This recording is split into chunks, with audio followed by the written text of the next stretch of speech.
শত বাধাতেও ইসরায়েল আটকাতে পারল না গ্লোবাল সুমুদ ফ্লোটিলাকে।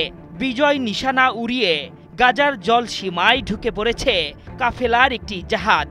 দখলদার সেনাদের চোখ ফাঁকি দিয়ে পবিত্র ভূখণ্ডের খুব কাছাকাছি আছে মিকেনো নামের জাহাজটি। গ্লোবাল সুমুদ ফ্লোটিলার লাইভ ট্র্যাকিংয়ে দেখা যাচ্ছে ইসরায়েলের বিপদ সীমা অতিক্রম করে বীর দর্পে এগোচ্ছে নৌযানটি।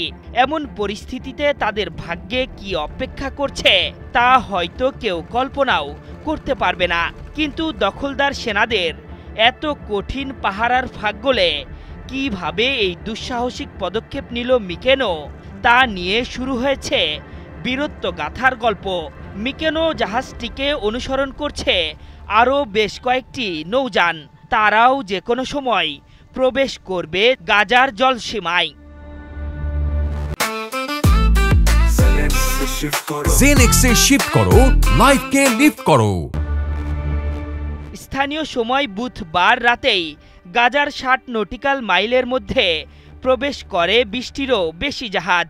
এর মধ্যে ১৩টি জাহাজ আটক করে অধিকার কর্মীদের গ্রেপ্তার করেছে ইসরায়েল। তার মধ্যেই রক্তপিপাসুদের সব রক্তচক্ষু উপেক্ষা করে গাজার জলসীমায় ঢুকে পড়েছে তারা।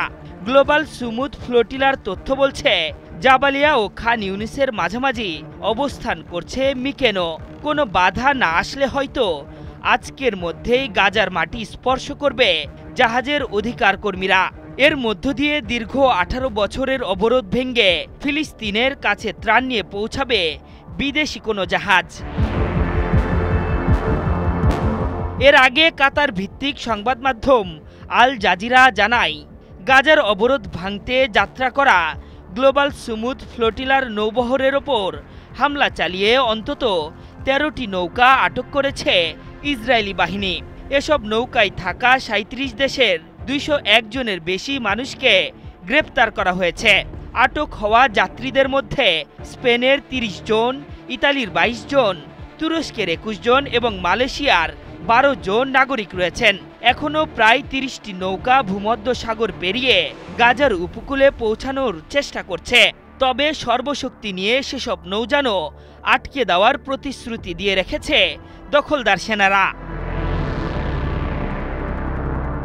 গ্লোবাল সুমুদ ফ্লোটিলা জানিয়েছে ভূমধ্য সাগরে পৌঁছাতেই অতর্কিত হামলা চালিয়ে আলমা নামের একটি নৌযান আটক করে দখলদার সেনারা।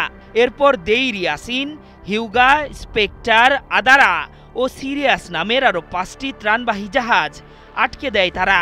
সর্বশেষ তথ্য অনুযায়ী গাজা উপত্যকার কাছাকাছি থাকা আরও ৬০টি জাহাজের নিয়ন্ত্রণ নিয়েছে ইসরায়েল।